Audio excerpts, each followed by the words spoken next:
各位同学，我们在导航软件上面搜，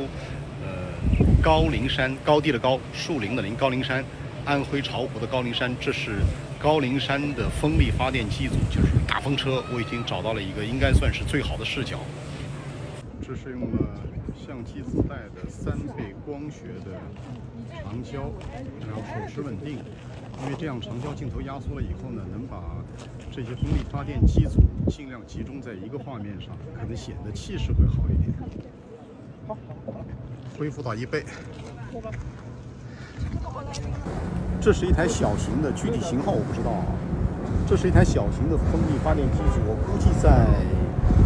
1-2兆瓦的这个水平，高度应该在50米左右。你只有到这个玩意儿，这个小型的发电机组的下面，你才会感到它的巨大。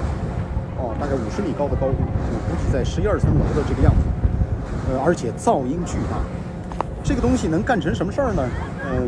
像这么一台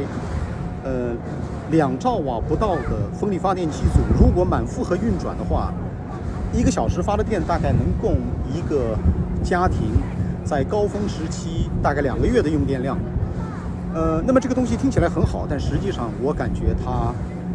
绝大多数风力发电的这种短期的投入是没法赚钱的。你想，一台这样的东西，仅仅是风力发电机组的成本，最低的售价，因为这个东西的差价是非常大的，因为它涉及到的品质不一样，大概也要在，我估计人民币1-2千万元是要的，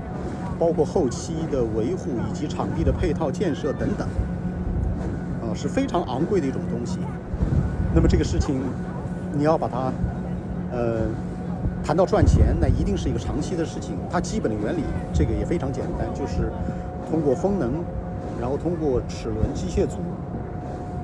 运转换变成了这个机械能，机械能再变成电能，并入到电网。但这个过程说起来很简单，实际上里面涉及的包括冷却呀，包括风它也不听你的话，方向不一样，强力不一样，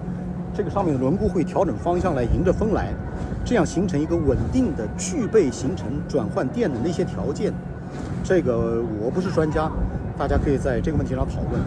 总之，要把这个东西变成电，第一个是一件非常非常昂贵的事情。